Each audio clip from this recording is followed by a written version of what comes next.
Hello student, इस lecture में मैं डिस्कस करने वाला हूं प्रॉपर्टीज ऑफ अल्केन। ठीक है, जिसमें फिजिकल प्रॉपर्टीज और केमिकल प्रॉपर्टीज दोनों ही मैं डिस्कस करूंगा बच्चों। ठीक है, बिकॉज प्रिपरेशन के मैंने आपको ढेर सारे मेथड बताए कि अल्केन आप कैसे प्रिपेयर करेंगे, क्या कंडीशन है, नई कंडीशन है, सारा बात एक एक कंडीशन मैंने आपको बच्चों बताया। ठीक है, अब कंडीशन ये है कि पहले मैं फिजिकल प्रॉपर्टीज डिस्कस करूंगा। ठीक है, चलिए लिखेंगे properties of alkanes.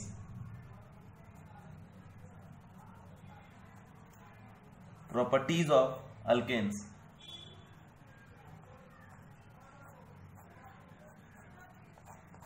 Properties of alkane. Properties of alkane में फर्स्ट बच्चों बात करूंगा मैं फिजिकल स्टेट के बारे में। Physical properties. इसमें फर्स्ट प्रॉपर्टीज है, मतलब फर्स्ट कंडीशन है कि ऐसा अल्केन जिसमें नंबर ऑफ कार्बन 1 हो या up to 5, carbon number 1 to carbon number C1 to C5 अगर बिलोंग करता है तो वो कलरलेस, ऑर्डरलेस मतलब कोई स्मेल भी नहीं होगा उसमें, और उसका स्टेट होगा गैस।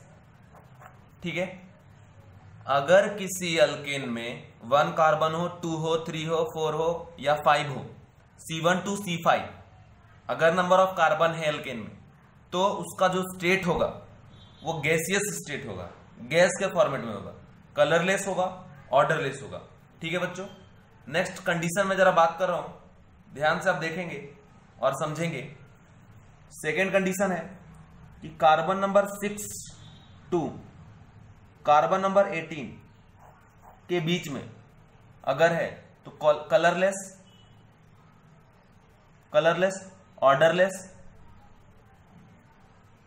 ऑर्डरलेस और ये एग्जिस्ट करेगा लिक्विड स्टेट में, कलरलेस, ऑर्डरलेस, लिक्विड। और जो थर्ड पॉइंट है, ठीक है, इसमें यह है कि जिसमें greater than number of carbon greater than 18 रहेगा। ठीक है, तो वो सॉलिड स्टेट में एग्जिस्ट करेगा बच्चों, बट ये वैक्सी सॉलिड होगा, कपूर टाइप का सॉफ्ट सॉलिड, है ना। तो ये कंडीशन याद रखेंगे। C1 to C5 colourless, odourless, gases, C6 से C18 लिक्विड, C18 से जिसमें ज्यादा कार्बन होगा वो सॉलिड, बट वो वैक्सी सॉलिड होगा। ठीक है, उसके बाद बच्चों हम लोग अल्केन को पैराफिन्स के नाम से जानते हैं क्योंकि ये इनर्ट होता है, नॉर्मल कंडीशन में ये रिएक्ट नहीं करता। ठीक है, ये एसिड के साथ, बेस के साथ या ऑक्सीडाइजिंग एजेंट, रिड्यूसिंग एजेंट के साथ रिएक्ट नहीं करता। ये कुछ स्पेशल कंडीशन में रिएक्ट करता है, जिसमें रिएक्टिविटी भी हम लोग पढ़ेंगे, उसमें बात करेंगे। जिसमें मैंने आपको बताया था बच्चों कि ईथर और अल्केन बहुत ज्यादा अनरिएक्टिव होता है। ठीक है, अगर स्पेशली मैं यहां बात करूं अल्केन का, तो अल्केन ना ही रिएक्ट करता है एसिड के साथ, ना बेस के साथ, ना ऑक्सीडाइजिंग एजेंट के साथ, और ना ही रिड्यूसिंग एजेंट के साथ। ये सिर्फ रिएक्ट करेगा एट हाई टेम्परेचर और in the presence of ultraviolet light, UV ray, क्योंकि यूवी रेज में जो एनर्जी होता है वो hν के बराबर होता है। वो एनर्जी जब एब्जॉर्ब करता है तो अल्केन में फ्री रेडिकल का फॉर्मेशन होता है एंड फिर वहां पे अल्केन का रिएक्शन होता है। ठीक है, तो नॉर्मल कंडीशन याद रखेंगे। तो नेक्स्ट अभी दूसरा इसका लिखेंगे chemical properties.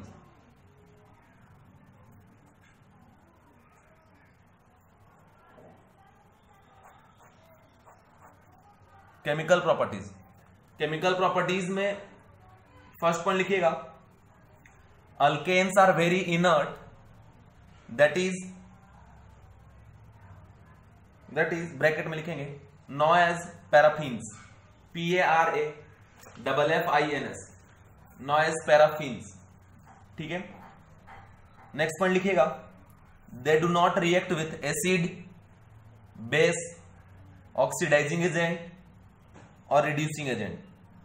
They do not react with oxidising agent, reducing agent, acid, base. ठीक है, नेक्स्ट पॉइंट लिखेंगे बच्चे कि alkanes react in presence of UV light और हाई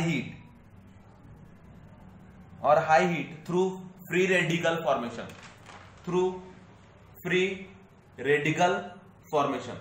ठीक है, तो कंडीशन ये आप याद रखिएगा कि जब इसके रिएक्टिविटी का बात होगा तो एसिड बेस किसी से रिएक्ट नहीं करता, ऑक्सीडाइजिंग एजेंट से भी रिएक्ट नहीं करता, रिड्यूसिंग एजेंट से भी रिएक्ट नहीं करता।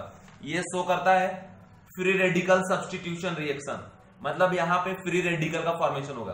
और क्या होता है फ्री रेडिकल, जो ऑलरेडी बता चुका हूं। फ्री रेडिकल को बनाने में किसका जरूरत पड़ता है, कौन इनिशिएटर की तरह काम करता है, ये भी बच्चों में आपको पढ़ा चुका हूं। फ्री रेडिकल में पॉइजन की तरह वर्क कौन करता है, ये भी आपको बता चुका हूं। ठीक है, क्विनिनॉन पॉइजन होता है, ठीक है, ऑक्सीजन पॉइजन होता है, पेरोक्साइड क्या होता है, वो उसको एक्टिवेट करता है, इनिशिएटर होता है। ठीक है, ये सारी बातें बता चुका हूं। यहाँ हेडिंग लिखेंगे फ्री रेडिकल सब्स्टिट्यूशन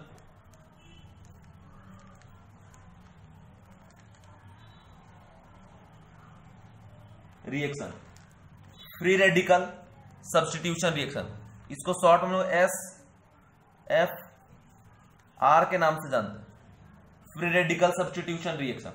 ठीक है, और नॉर्मल याद रखिएगा कि फ्री रेडिकल बनाने के लिए हम लोग यूवी रेज, अल्ट्रावायलेट लाइट और हाई हीट का यूज करते हैं।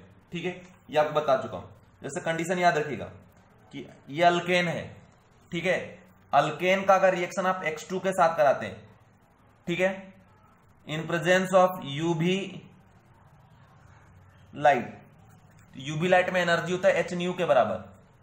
ठीक है, या फिर आप बोल सकते हैं और हीट, नॉर्मली मैं यहां हीट लिख रहा हूं बट आप हाई हीट समझना। तो यहां से R और H के बीच में बॉन्ड ब्रेक होता है, कैसे, फ्री रेडिकल फॉर्मेशन, और यहां फ्री रेडिकल, और R और X कंबाइन करके RX का फॉर्मेशन कर लेते हैं। तो ये क्या बन गए बच्चों, अल्काइल हैलाइड। ठीक है, अब कंडीशन ये है कि अगर एक्सेस में X2 है, ठीक है, अगर एक्सेस में X2 है तो बारी बारी से ये रिएक्शन होते रहेगा। ठीक है, और जितने हाइड्रोजन है उन सभी को रिप्लेस कर देगा X से। लेकिन अगर X2 लिमिटेड है, 1 है, तो एक ही H रिप्लेस होगा X से और RX का फॉर्मेशन होगा, मतलब मोनो सब्स्टिट्यूटेड अल्काइल हैलाइड बनेगा। ठीक है, और अगर प्रॉब्लम में एक्सेस में मेंशन किया हुआ है तो जितना पॉसिबिलिटी है हाइड्रोजन हटा के वहां सब्स्टिट्यूशन कराने का हैलोजन का, वो सभी पॉसिबिलिटीज पे सब्स्टिट्यूशन होगा। लेकिन अगर मोनो सब्स्टिट्यूशन हम करा रहे तो एक H हटेगा, उसके पोजीशन पे X जाके सब्स्टिट्यूट होगा by using free radical mechanism. ठीक है बच्चों, अब कंडीशन ये है, मेंशन किया रहे या ना किया रहे, आप यही समझना कि भैया ये लिमिटेड है, मतलब एक ही पॉइंट का सब्स्टिट्यूशन होगा by using free radical mechanism.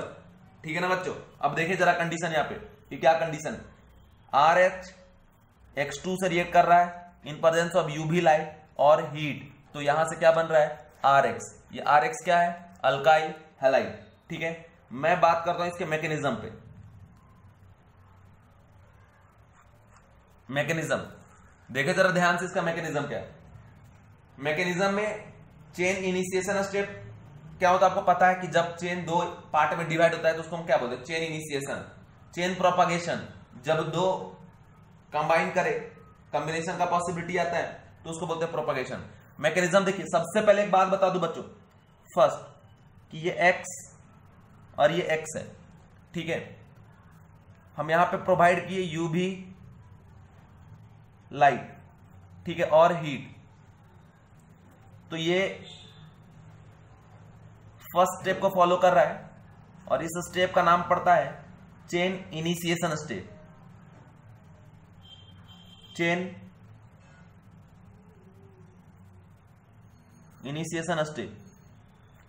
ठीक है, तो इसमें हमने इसको एनर्जी दिया तो ये दोनों अपना अपना इलेक्ट्रॉन लेकर सेपरेट हो गया और 2x फ्री रेडिकल बना, मतलब ये मॉलिक्यूल का एनर्जी कम होगा और इसका एनर्जी क्या होगा, ज्यादा, क्योंकि ये एनर्जी अब्सॉर्ब करने के बाद x फ्री रेडिकल में गया है। तो क्लियर यहां दिख रहा है कि x फ्री रेडिकल का एनर्जी X2 से ज्यादा होगा। ठीक है, और यहां पे चेन इनिशिएट हुआ, इसीलिए इसको हम क्या बोल रहे हैं, चेन इनिशिएशन। ठीक है, तो ये चेन इनिशिएशन का स्टेप है, इसे आप ध्यान में रखेंगे। और मैं आपको एक बात बता दूं, एक बार ही चेन इनिशिएशन कराने की जरूरत है, इसके बाद आपको जरूरत नहीं पड़ेगा। फिर आपको जितना बार रिएक्शन कराना है कराते जाओ, कोई फर्क नहीं पड़ता। ठीक है, दूसरे स्टेप में देखिए, स्टेप जो इसका 2 है उसको बोलते हैं chain propagation step.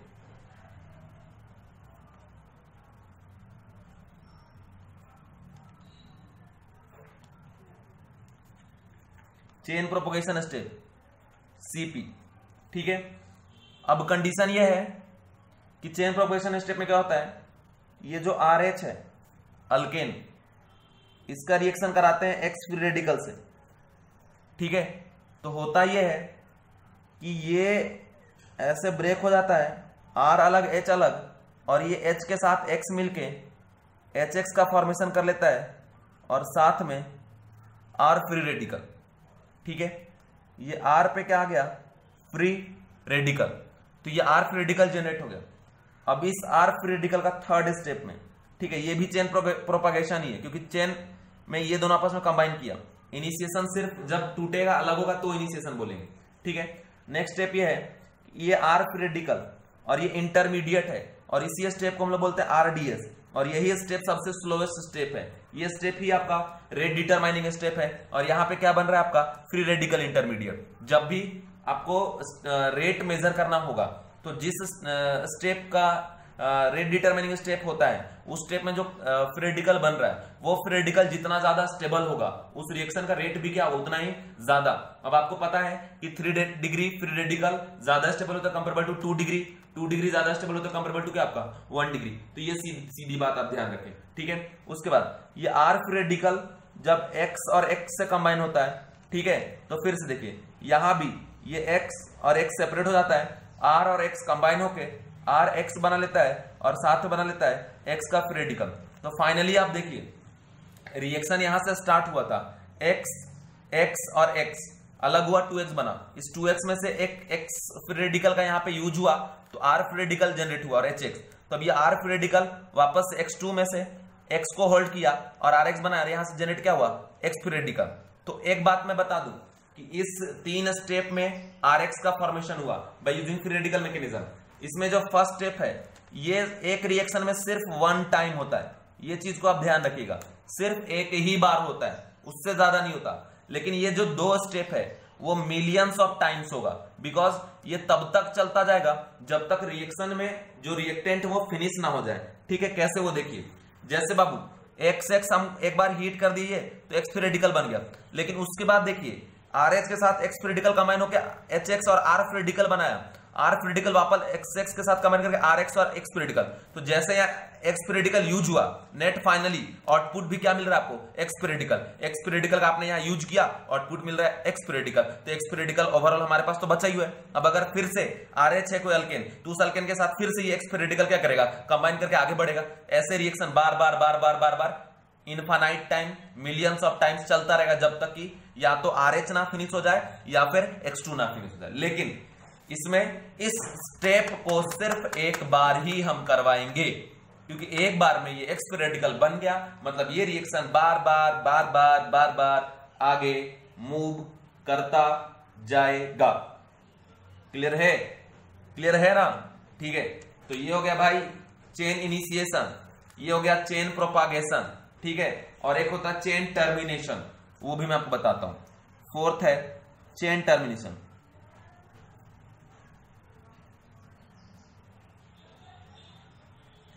Chain termination step, इसको CT से रिप्रेजेंट करते हैं, ठीक है। इसमें फर्स्ट है कि X फ्री रेडिकल से कंबाइन करके XX बना लेगा। सेकेंड R फ्री रेडिकल से कंबाइन करके RR बना लेगा, ठीक है। ये फ्री रेडिकल आपस में बॉन्ड बना लिया। अगर R फ्री रेडिकल है और X फ्री रेडिकल है तो RX बना लिया। देखिए तो यहां पे फ्री रेडिकल कंबाइन कर करके चेन का फॉर्मेशन कर रहे है ना, तो इसीलिए इसको हम क्या बोल रहे हैं, चेन का टर्मिनेशन, ठीक है। समझ में आ गया बच्चों। बाकी आप जब भी रिएक्शन लिखेंगे तो यही मेन है कि RH X2 से रिएक्ट करेगा इन प्रेजेंस ऑफ UV लाइट और हीट, तो RX बनाएगा प्लस HX, ठीक है, प्लस HX। बट इसका मैकेनिज्म है, ये मैकेनिज्म है जिसे आप ध्यान रखिएगा, ठीक है, कि XX को एनर्जी चाहिए, एनर्जी मिलने के बाद 2X फ्री रेडिकल का फॉर्म हुआ, फिर RH में X फ्री रेडिकल हमने यूज किया तो R फ्री रेडिकल बना और H पीरियडिकल और उसमें से R X मिलके मतलब H और X मिलके HX बना लिया, R पीरियडिकल फ्री हुआ जो इंटरमीडिएट, और ये स्टेप को रेट डिटरमाइनिंग, फिर इस R पीरियडिकल यूज HX के साथ हुआ तो RX प्लस X पीरियडिकल, वापस X पीरियडिकल जनरेट हुआ, बार बार ये दोनों जो स्टेप है बार बार क्या होगा, रिपीट होगा, ठीक है।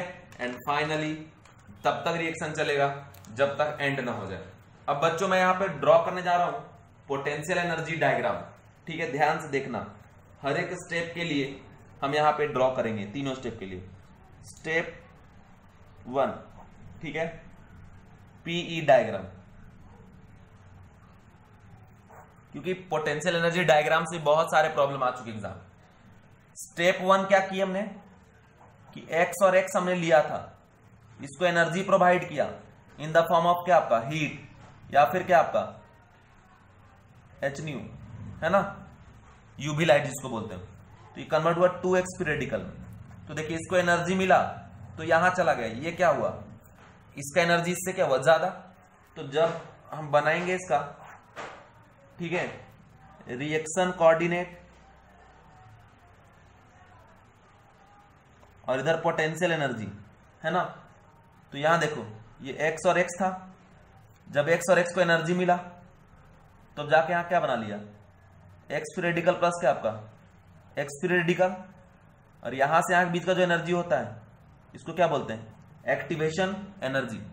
फर्स्ट स्टेप के लिए नाम दे दिया इसको क्या, EA1, ठीक है। और अब पूछेगा बच्चों को बताओ ये स्टेप एंडोथर्मिक है या एक्सोथर्मिक, तो आपको पता होगा एंडोथर्मिक और एक्सोथर्मिक क्या होता है। एंडोथर्मिक वो जो रिएक्शन में एनर्जी एब्जॉर्ब करे, एक्सोथर्मिक वो जो एनर्जी क्या करे, रिलीज। तो आप देखिए ये एनर्जी रिलीज नहीं किया है, इसने एनर्जी क्या किया है, अब एब्जॉर्ब। और वैसे भी देखो यहाँ पे क्या एनर्जी ऑफ रिएक्टेंट, रिएक्टेंट यहाँ गई है और यहाँ पे ये प्रोडक्ट, तो एनर्जी ऑफ क्या आपका प्रोडक्ट। और डेल्टा एच के लिए हम लोग क्या करते हैं, ईपी माइनस क्या करते हैं बच्चों, ER। तो देखो ये यहां से यहाँ ER और ये यहां से यहाँ EP, तो EP का वैल्यू ग्रेटर देन है किससे, ER से, तो यहाँ पे डेल्टा एच क्या आ जाएगा, ग्रेटर देन 0। तो ये क्या हो गया बच्चों आपका endothermic, because energy absorb in this reaction first step, ठीक है, ध्यान रखें, क्योंकि एक्टिवेटेड स्टेट पे एकदम सबसे ज्यादा एनर्जी स्टेट पे, ठीक है। नेक्स्ट कंडीशन को जरा गौर से ध्यान से आप देखें, क्या कंडीशन है, स्टेप 2, स्टेप 2 में है RH X पीरियडिकल और ये RDS है, तो R पीरियडिकल बना और प्लस क्या बना आपका HX, ठीक है बच्चों। एक्सपेरिमेंटली ये कंडीशन ऑब्जर्व होता है, ऐसे हम अपने मर्जी से नहीं बोलते, ठीक है, कि जब रिएक्शन कराए तो R पीरियडिकल और HX बना। तो जब इसका पोटेंशियल एनर्जी डायग्राम देखा गया, potential energy versus reaction coordinate, ठीक है, potential energy versus reaction coordinate का अगर मैं बात करूं, ठीक है, तो बात यह है कि RH, ये RH हो गया आपका रिएक्टेंट और ये R पीरियडिकल और HX क्या हो गया आपका प्रोडक्ट, ठीक है। अब ये जो X है, ये तो X 4 टाइप का हो सकता है, फ्लोरीन, क्लोरीन, ब्रोमीन और आयोडीन, ठीक है। तो देखो पहले यहां लिख दिए जनरल कि RH और प्लस पीरियडिकल ऐसा, तो ये रिएक्शन ऐसे जा रहा है, ठीक है, तो यहां पे जाएगा प्रोडक्ट, प्रोडक्ट क्या हो जाएगा R पीरियडिकल प्लस HX, ठीक है। तो मतलब यहां पे एनर्जी ऑफ क्या हो गया रिएक्टेंट और ये एनर्जी ऑफ क्या हो गया प्रोडक्ट, और ये गैप क्या हो गया डेल्टा H, ठीक है। तो अभी देखो यहां से जो हाइट है ये EP है और यहां से हाइट क्या है ER, और जब करेंगे EP माइनस ER तो EP का मैग्नीट्यूड तो कम होगा, ER का मैग्नीट्यूड क्या होगा ज्यादा, तो नेट वैल्यू जो डिफरेंस आप निकालेंगे वो किस में आ जाएगा, निगेटिव में आ जाएगा। तो ये कैसा हो गया आपका, यहाँ का डेल्टा H जो हो गया बच्चों, डेल्टा H वो क्या हो गया लेस देन 0, मतलब ये जो रिएक्शन हो गया वो कैसा हो गया एक्सोथर्मिक, ठीक है, समझिए कैसा हो गया ये एक्सोथर्मिक। और अगर ये एक्सोथर्मिक है तो ऑब्जर्व ये हुआ है कि एक्सोथर्मिक ये तभी होगा जब X पीरियडिकल या तो फ्लोरीन होगा या फिर क्लोरीन होगा। ठीक है, क्लोरीन एंड फ्लोरीन का अगर करवाते हैं रेडिकल में ये रिएक्शन, तो ये एक्सोथर्मिक होगा। किस किस केस में? फ्लोराइड, फ्लोरीन और क्लोरीन। लेकिन एक बात और ऑब्जर्व हुआ है कि अगर एक्सेप्शनली देखा गया कि अगर क्लोरीनेशन करवाते हैं CH4 पे, मीथेन पे, तो वो एंडोथर्मिक होता है, लेकिन सिर्फ CH4 के साथ, किसी और के साथ नहीं। तो ये रटना पड़ेगा। और इससे बहुत सारे क्वेश्चन एग्जाम में आ चुके हैं JEE नीट में। एक ग्राफ और ऐसे जाएगा जो यहीं पे रुक गया। ठीक है, ये तो हो गया एक्टिवेशन एनर्जी। ठीक है, अब देखिए यहां पे भी क्या बनेगा? R रेडिकल और प्लस HX। लेकिन ये अगर बात करें तो यहां से EP और ये जो वैल्यू है इस वैल्यू से क्या है? ज्यादा। तो जब यहां डिफरेंस निकालें तो ये कैसा आएगा? पॉजिटिव। तो यहां का डेल्टा H क्या आएगा बच्चों? Greater than 0। मतलब कैसा? एंडोथर्मिक। ठीक है, अब बात यह है कि इसमें जो X हम लोग यूज करते हैं वो या तो ब्रोमीन होगा, ठीक है, या फिर क्या होगा? आयोडीन का free radical. Bromine free radical और आयोडीन फ्री रेडिकल केस में ये एंडोथर्मिक होता है, मतलब ऊपर ही रह गया। एंडोथर्मिक कैसे भाई? यहां से आए ये एनर्जी गैप और यहां से दोनों का डिफरेंस जब निकालोगे तो पॉजिटिव भी आएगा ना, और यहां का delta H greater than endothermic. तो याद रखना Br फ्री रेडिकल और I फ्री रेडिकल केस में एंडोथर्मिक होता है रिएक्शन, लेकिन फ्लोरीन फ्री रेडिकल और फ्लोरीन और क्लोरीन फ्री रेडिकल में एक्सोथर्मिक होता है। और कंडीशन ये है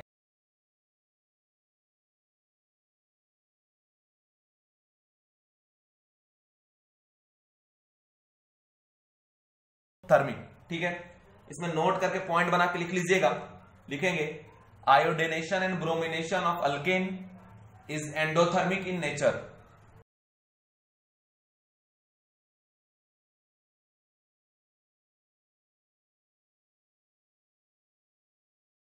सेकेंड पॉइंट में लिखिएगा fluorination and chlorination of alkane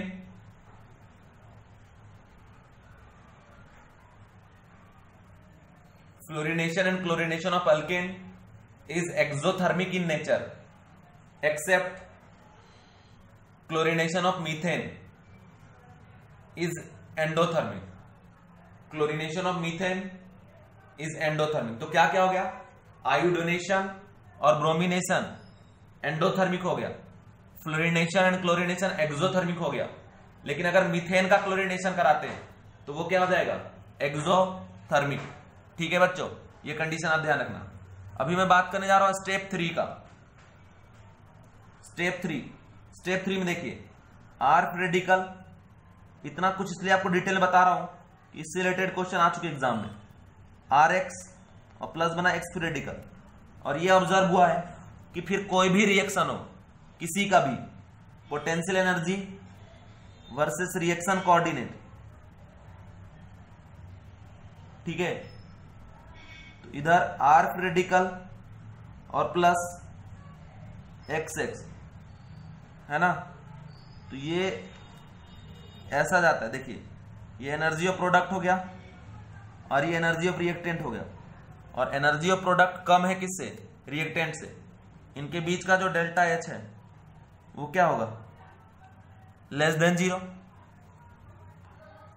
ठीक है, इसके बीच का जो एनर्जी गैप है डेल्टा H वो क्या होगा? लेस देन 0, क्योंकि ये कम है और ये ज्यादा। तो मतलब कैसा होगा? एक्सोथर्मिक। ठीक है, और यहां जब प्रोडक्ट बनता है कैसा बनता है? RX और प्लस X रेडिकल।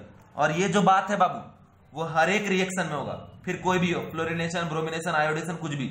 बस एक बात है कि फ्लोरिनेशन में बहुत ज्यादा एक्सोथर्मिक होता है, मतलब बहुत ज्यादा एनर्जी रिलीज करता है। ठीक है, इसलिए फ्लोरिनेशन डार्क में भी हो जाता है, लाइट ना भी रहे तो काम चलता है। ठीक है, और आयोडिनेशन में लेस एक्सोथर्मिक होता है। मतलब इससे ये प्रूफ हुआ कि फ्लोरिनेशन कराना बहुत आसान है कंपेरेबल टू आयोडिनेशन। ठीक है, तो यहां पे एक पॉइंट बना के और लिख लीजिएगा, fluorination is more exothermic and iodination is less exothermic। ठीक है बच्चों, लास्ट फोर्थ जो था चेन इनिशिएशन मैंने आपको बता दिया, प्रोपगेशन भी मैंने आपको बता दिया, ठीक है। अब बचा चेन टर्मिनेशन का। चेन टर्मिनेशन में कैसा था कि potential energy versus reaction coordinate, है ना। तो यहां देखिए ये एक्स स्फेरिकल, ऑलरेडी स्फेरिकल पे तो एनर्जी इसका क्या बहुत ज्यादा, फिर ये नीचे जाएगा तो यहां पे क्या बन गया एक्स एक्स, है ना। तो ये प्रोडक्ट बना लिया एक्स एक्स, और यहां पे एक्स स्फेरिकल दोनों स्फेरिकल फॉर्म में, ठीक है। तो ये देखो प्रोडक्ट का एनर्जी कम, रिएक्टेंट का ज्यादा, तो ये भी ऑलवेज डेल्टा एच क्या होगा इसका लेस देन 0, तो एक्सोथर्मिक ही होगा, ठीक है। चलिए अब एक क्वेश्चन मैं आपको दिखाता हूं जो डायग्रामेटिकली क्वेश्चन है। पहले कंडीशन ये है, दिया पोटेंशियल एनर्जी डायग्राम और इधर दिया रिएक्शन कोऑर्डिनेट, यहां पे आर एच और प्लस एक्स फ्री रेडिकल, और यहां R free radical plus H X, ठीक है, इस तरीके से। तो देखिए ये क्या बता रहा है, यहां से एनर्जी ऑफ क्या रिएक्टेंट और ये एनर्जी ऑफ क्या प्रोडक्ट। तो बाबू यार मान लो ये x और ये y, ये यहां से y, तो y का वैल्यू तो ज्यादा है x से, लेकिन डेल्टा एच का वैल्यू क्या होता है ईपी माइनस क्या आपका ER, ठीक है। तो ईपी कितना है x और ये y, तो ये तो वैल्यू कैसा आएगा निगेटिव ही आएगा, मतलब इसका डेल्टा एच क्या है लेस देन 0, मतलब ये क्या हो गया एक्सोथर्मिक। अब यहां पूछ रहा है कि this is potential energy diagram, potential energy diagram is of A CH4 plus I, B CH4 plus Br, C CH4 plus Cl और D CH4 प्लस F। तो एक चीज देखिए, आयोडिनेशन और ब्रोमिनेशन ऑलवेज क्या होता है एंडोथर्मिक, तो ये दोनों तो होगा नहीं। क्लोरिनेशन और फ्लोरिनेशन होता है एक्सोथर्मिक, लेकिन अगर क्लोरिनेशन आप मीथेन का कराते हैं तो वो क्या होता है एंडोथर्मिक, इसलिए ये भी नहीं होगा। तो आंसर क्या होगा बच्चों डी, ठीक है, इसका आंसर डी हो गया। इसके बाद अगर हम बात करें बच्चों रिएक्टिविटी ऑर्डर का, ठीक है, रिएक्टिविटी ऑर्डर का अगर हम बात करें तो जरा गौर से ध्यान से देखिएगा।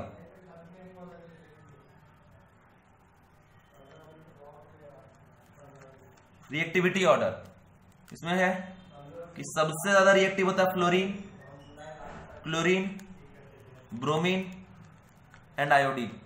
मतलब फ्लोरिनेशन कराने में कोई एनर्जी नहीं लगता, बहुत फास्ट ऑटोमेटिक डार्क में भी हो जाता है, और इसमें बहुत ज्यादा एनर्जी लगता है।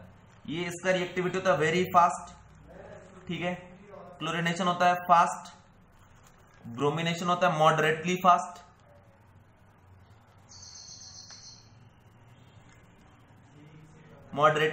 और आयोडिनेशन जो होता है बाबू ये कैसा होता है स्लो होता है, ठीक है।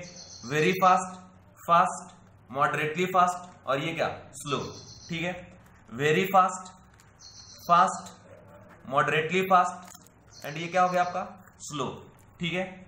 अब कंडीशन ये है, ठीक। दूसरा देखो कंडीशन ये है कि RCH3 और XX जब कंबाइन करता है तो यहां से बनाता है RCH2X और प्लस HX। तो कंडीशन ये है कि ये जितना इजीली बॉन्ड ब्रेक होगा उतना रिएक्शन इजीली आगे प्रोसीड करेगा, ठीक है। क्योंकि ये रिएक्शन में RCH3 तो हमेशा रहेगा, मतलब CH का बॉन्ड तो आपको ऑलवेज ही मिलने वाला है, ठीक है। मेन तो बॉन्ड है यहाँ किसके एनर्जी डिपेंड कर रहा है एक्सेस का, क्योंकि अगर FF लेंगे, CL लेंगे, BR लेंगे तो सबका अलग अलग एनर्जी आता है, ठीक है। तो मैं आपको बता दूं बाबू कि बॉन्ड एनर्जी ऑफ X2 में सबसे ज्यादा बॉन्ड एनर्जी होता है CL का, फिर BR का, फिर FF का, और फिर I का। वैसे तो हम लोग बोलते हैं कि साइज अगर इंक्रीज होगा एटम का तो बॉन्ड लेंथ बढ़ते जाएगा और बॉन्ड एनर्जी कम होता जाएगा। फ्लोरीन, क्लोरीन, ब्रोमीन, आयोडीन, उस हिसाब से फ्लोरीन सबसे छोटा है तो फ्लोरीन का बॉन्ड एनर्जी सबसे ज्यादा होना चाहिए था।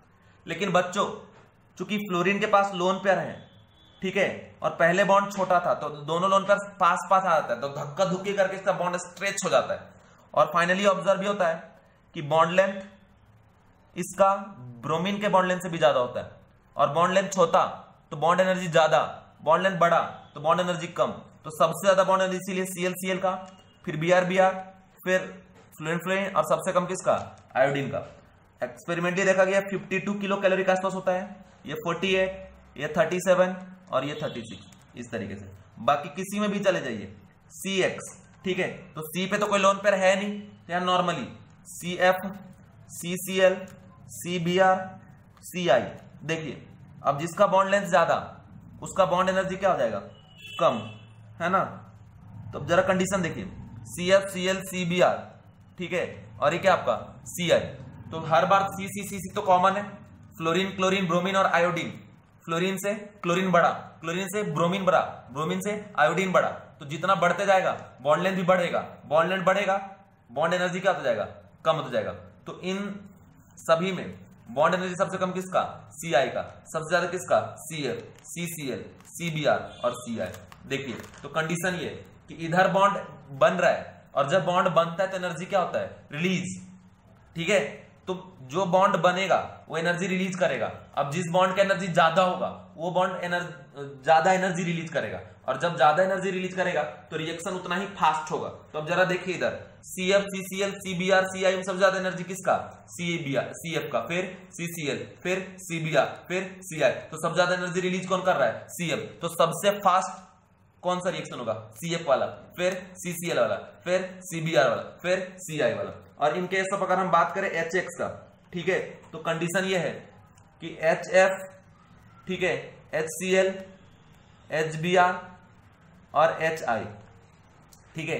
तो फिर से देखो H में कोई लोन पेयर कोई नहीं, क्योंकि यहां पे साथ में HX भी बन रहा है, तो ये जितना ज्यादा एनर्जी रिलीज करेगा रिएक्शन का रेट उतना ही फास्ट होगा। तो यहां देखिए HF का बॉन्ड एनर्जी सबसे ज्यादा, फिर HCl, HBr और HI। तो वहां भी इसी ट्रेंड में हम लोग चलेंगे, ये चीजें बच्चों आप ध्यान रखना, ठीक है। उसके बाद CX और HX दोनों के बॉन्ड का एनर्जी हम लोग डिस्कस कर ली बच्चों। अब नेक्स्ट है कंडीशन ऑफ हैलोजिनेशन। मैं आपको बता देता हूं, एक छोटा सा पॉइंट है, इस कंडीशन को ध्यान रखिएगा।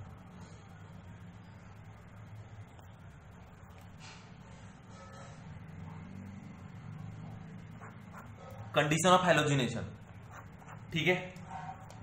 इसमें अगर हम बात करें फ्लोरिनेशन का, ठीक है, तो फ्लोरिनेशन के साथ N2 या फिर कोई इनर्ट गैस ऐड कर देते हैं। रीजन ये है कि ये फ्लोरीन बहुत ज्यादा रिएक्टिव होता है, और ये इतना ज्यादा रिएक्टिव होता है कि जिसके साथ रिएक्ट करने जाता है उसको जला देता है, ठीक है। तो इसलिए एक तो इनर्ट गैस लेते ताकि इनर्ट गैस रहे, इसको बहुत फास्ट रिएक्ट नहीं करने देगा, स्लोली रिएक्ट करेगा, और डार्क में कराते हैं, लाइट की भी जरूरत नहीं पड़ती फ्लोरिनेशन। क्लोरिनेशन में Cl2H लेते हैं, ठीक है, और H लेते हैं। अब देखिए Cl2 को फ्रेडिकल बनाने के लिए, क्योंकि फर्स्ट स्टेप में X2 से ही फ्रेडिकल चाहिए, फ्रेडिकल बनाने के लिए क्या क्या मेथड था, Cl2 और H ले लीजिए, या फिर Cl2 लेके आप हीट कर दीजिए, या फिर Cl2 लेके R2O2 ले लो पेरोक्साइड, तब भी हो जाएगा, या फिर Cl2 लेके आप टर्सरी या TBuOCl ले लो, यहां से भी Cl फ्रेडिकल आपको मिलेगा, ठीक है। नेक्स्ट है टर्सरी ब्यूटाइल है ये। उसके बाद आप ब्रोमिनेशन में Br2 लेके आप H ले लो, मतलब कौन, यूवी रेज, या फिर Br2 लेके आप हीट कर दीजिए, या फिर Br2 लेके आप R2O2 पेरोक्साइड ले लिए, क्योंकि इसी से बनता है क्या आपका फ्रेडिकल, या फिर TBuO और Br, ये ले लो। नेक्स्ट है, ठीक है, आयोडिनेशन। तो यहां पे कंडीशन है I2 in presence of R2O2, और इसमें साथ में एक हम लोग ऑक्सीडाइजिंग एजेंट भी लेते हैं HNO3। रीजन क्या बताता हूं, और ये R2O2 के कंडीशन में ही होता है आयोडिनेशन इसका, ठीक है, चीजें याद रखेंगे। जैसे आप RH का रिएक्शन करा है I2 से, तो बन गया RI और प्लस HI। ठीक है, अब ये जो HI है ना बच्चों, ये स्ट्रॉन्ग रिड्यूसिंग एजेंट है। तो ये क्या करता है कि HI अगर प्रेजेंस रहा रिएक्शन में तो RI को रिड्यूस करके RH और I2 में कन्वर्ट कर देगा। तो हम ये चाहते हैं कि ऐसा कुछ करें ताकि ये डिस्ट्रॉय हो जाए। तो इसके लिए हम यहां पे ऐड कर देते हैं HNO3, और HNO3 एक पावरफुल ऑक्सीडाइजिंग एजेंट है। तो इसको ऑक्सीडाइज करके कन्वर्ट कर देता है I2 प्लस H2O और प्लस NO2। तो क्या होता है ना कि जैसे रिएक्शन आपको कराना है आयोडिनेशन का अल्केन के साथ, तो वहां पहले से आप HNO3 ऐड करके रखो। उससे क्या होगा कि जैसे HI बनेगा उसको ऑक्सीडाइज कर देगा I2 में, तो फिर I2 यहां पे यूज हो जाएगा। ठीक है, और अगर ये रह गया, अगर आप HNO3 ऐड नहीं किए तो ये HI इसको रिड्यूस करके वापस से RH बना देगा, रिएक्शन आगे प्रोसीड ही नहीं करेगा। ठीक है ना बच्चों? तो चलो अब नेक्स्ट वीडियो में अपन मिलेंगे। उम्मीद करता हूं आप पढ़ रहे होंगे घर पे। ठीक है, और मॉड्यूल जो है बच्चों आपका मॉड्यूल में हाइड्रोकार्बन चैप्टर होगा, उसमें ये दिया हुआ है मॉड्यूल नंबर 4। ठीक है, उसमें अल्केन अल्कीन अल्काइन दिया हुआ है, उससे आप अल्केन पढ़ें, उसके शॉर्ट एग्जांपल सॉल्व करें। Thank you.